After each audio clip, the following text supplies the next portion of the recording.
Okay, we'll start all over. Um, my name is Adeleke. Um, you are all welcome to our home. I'm the father of I have five children, three boys and two girls. David Adeleke, that you all know as Davido, is the baby of my family, is the last born. And I'm calling this press conference. This is my ever first time of addressing the press. And and for just one single reason. I'm not on the social media, but I'm sure those of you in the social media will have been inundated with all kinds of talks about almost every year. This thing, keeps coming up regarding uh, one little girl called Olunoyo that lives in Ibadan. That Kemi has continually alleged that Kemi Olunoyo has continually alleged that David is the father of the little girl. To start with, let me put it on record that I have 14 grandchildren, and I'll tell you the story about Olunoyo and what has happened since I received a letter in 2014 from a lawyer in Ibadan alleging that my son David got somebody pregnant and abandoned uh, the person with the child. And I'll tell you what the actions that I took immediately and what. But the reason why I call this press conference, is for us to address. I'm not even sure if it's legal for someone to impersonate a minor. This Kemi Olunoyo has been after my son David for many years. Everything she says about David is always negative and negative, trying to put him in bad light, with the public. This that I'm about to read to you is what I received from the sister to Anu's mom that lives in Abuja. I'm not going to mention her name, but she's in communication with me. When this happened, she was the first, because I'm not in the social media. She saw the thing that was supposedly written by her niece, and then she sent this to me. Say, "Good afternoon, sir. So I hope your day is going well. I just saw this on a blog post. I just wanted to clarify that the account is not run by me, Ayo, or my mom. The account is run by Kemi Olunoyo, whom we have cut ties with years ago. I really do not know why she keeps posting these things, knowing fully well that we are no longer in communication. We have reached out to her several times to stop posting anything about Anu. I'm sorry if this embarrasses your family in any way." And immediately I saw this, I called David. I said, "David, have you seen anything in the social media?" He said a lot of things that this woman has started again. And I've always told David to ignore this woman, because someone that her own son, her own biological son, has come out to the general public to say that it disowns her, she's no more her mom, she's crazy, she's that. So if her own son can say that about her, why should we bother about what she says about David? That was why I've always told him, please just ignore her, and move on with your life. So when I received this, and I'm on YouTube, I've seen all kinds of things people have been saying, and I just said, look, maybe this might be a good time for me, as head of my family, to say our own side of this story. Like I said, I have 14 grandchildren. So what will one more do? Is it that I will not be able to afford to do things for her, or bring her into my family? But there's science, DNA. If you say you are my granddaughter, and the science has proven that you are my granddaughter, I will gladly accept her. So let me tell you the story of how I got to know about Anu. I received it. This is the document. I received this in the mail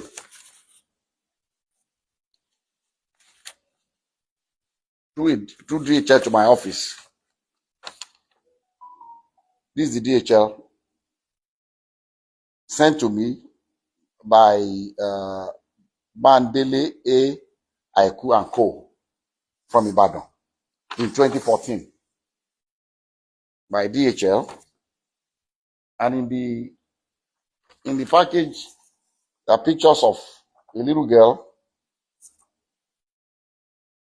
and pictures of David.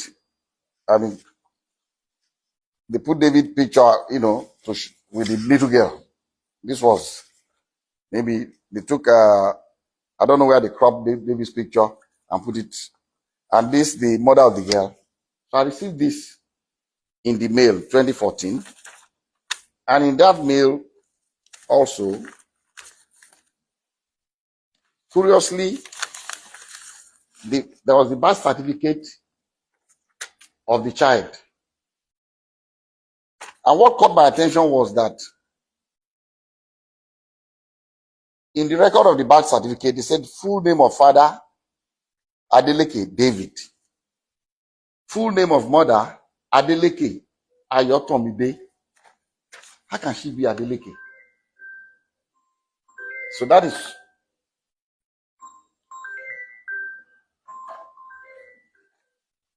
that caught my attention.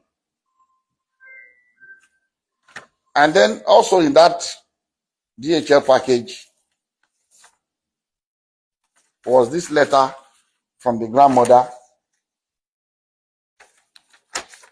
of Anu, with her telephone number.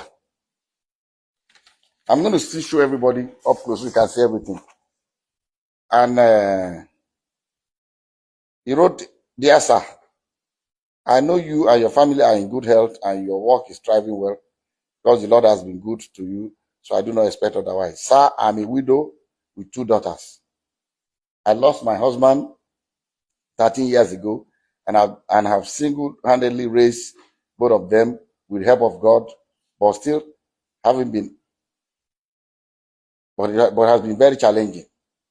Early last year, my eldest daughter, Ayotomide, informed me that your son, David Adeleke, was responsible for her pregnancy. Their meeting occurred when your son came to Ibadan for a show.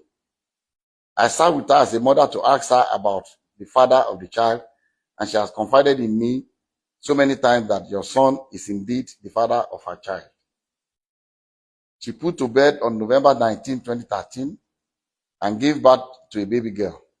So I'm not trying in any way to extort you, but to ask that your son steps up for paternity tests to confirm and take full responsibility of his daughter. I'm also not asking your son to marry her at all. Contained in this envelope are pictures of the baby and my daughter. Sir, I know you are a God-fearing man, and I plead with you for the sake of the pain that a widow goes through to raise our children, that you give me a quick and favorable response. Thank you, and God bless you." Immediately I saw this letter, even before calling David, before telling David, about this, that I called this woman and I said, "Look, I've not spoken to my son yet, but I'm going to speak to him. But I'll suggest to you to give me your address in Ibadan. I'll send my driver to come and know where you live. But I can assure you that if this girl is my granddaughter, You have no problems with me. I'll welcome her into my family happily. She was happy. She gave me her address. I gave the address to my driver. My driver went to Ibadan the next day to know exactly where they live. And I told her that, look, the hospital that I use in Lekki here is an Indian hospital, Vedic hospital. That's where I do my checkups and everything. And that I can ask the hospital to arrange for a DNA test. So when I went to the hospital, I went there myself. The hospital told me that they don't actually do the DNA test in house, but there's a clinic that they partner with that they will invite to take samples of both the child and the father. But these samples will be sent to South Africa for analysis. A laboratory in South Africa, because it's not done in Nigeria. I don't think they have a lab in Nigeria that can do the DNA analysis. And I said, okay. And I called her, gave her the information that anytime they are ready, I'll send my driver to pick you up from Ibadan. So on the appointed day, I sent my driver to Ibadan very early. And my driver brought the mother of the child, the grandmother, and the baby. The three of them came. And because my driver knows Vedic Hospital, they came in. They were already there before I came in with. I asked David to come here and Lati, his aide. So David, myself, and Lati went and we met them at Vedic Hospital. We went upstairs and the Indian doctor said, he will allow only David, myself, the grandma, the mother of the baby, and the child. Lati can wait. So we're all in the same room. And he told us the procedure. It was not, I've read in the social media that they were drawing blood. It was not done by blood. It was from their saliva in their mouth. So they brought the thing and swapped David's and put it in the container and sealed it. Swapped the baby's own and sealed it. And they told us that these samples will be sent to South Africa for analysis. And then when it's ready, myself and the mom and the grandmother grandmother of the baby, signed that both of us will be the ones to receive the result. So when the result was ready, I called her. They said, Madam, they said the result is out. I'll send my driver to pick you up so that both of us, because they will not give it to one person. We've already signed that both of us will see the result. So we went and they opened the result before both of us. And, I'll read to you what, and I'm still going to show it to you. I'll show you all the other ones that we did also, but I can only show it to you, but I will not allow you to copy it because of one reason. Number one, it's very dangerous for someone's DNA profile to be in the public. Dangerous for David for one reason. Somebody can use it to frame him. If somebody commits a crime tomorrow and they say, they've taken sample of saliva or blood or whatever, or sperm or what, in case of rape, and the police comes out to say this is the DNA profile of the person will go to jail. So I cannot share. I'll let you see it, but I will not allow you to copy his DNA. The portion that shows the result without the DNA profile, I'll show you can copy that. And at the same time also, I cannot legally share with you the DNA profile of that innocent little girl, Anu, because she's a minor and I don't have the permission of her parents to share her DNA. So we have to be very careful. But anyway, I'll show you the result for you to just see.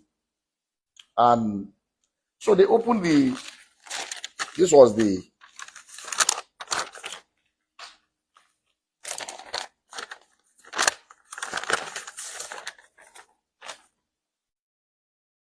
This was the first DNA. This is the original copy that I was giving one, and the grandma was giving another one. And at the end of the whole story, they wrote here that probability of paternity 0.00%. And the mom asked the lab guy that, what does this mean? He said, it means that David is not the father of this child. And she was really disappointed. She broke down. She was crying, the grandmother. And then, okay, I skipped a point. When we first got to Vadic Hospital with David, and David saw the girl, David told, he said, Daddy, I've never seen this girl before. And what I told David, I said, look, I don't want to listen to you. Whether you've seen her before or not, all I want is this DNA test. I don't want to know the story. I don't know what happened. I don't want to know. As if this girl is our child, I'm taking her. That was settled. And David was, asked the girl, have you seen it? I said, stop, don't talk to her. So that would be, it's like you're harassing her. Don't. So the girl was very quiet. Girl, she didn't say anything. She kept quiet. So we went. So the mom was disappointed, was crying that the result was not what she expected. And I told her, I said, look, people can make mistakes. Maybe they made a mistake in the lab. Maybe there's something. What I would suggest to you is, let us do 2 more tests. I'll advise that you please stay in Lagos for 1 week. I'll pay for your hotel. Since the baby is here, the mom is here, the 3 of you should stay. Find 2 more reputable places. I don't know where else. This is the only place I come that can do this DNA test in Nigeria. So that I can go there and do it before. So I gave some money to my driver. Go and get the hotel. Make sure they are comfortable. Give them some money to keep. And if you want a driver to drive around, fine.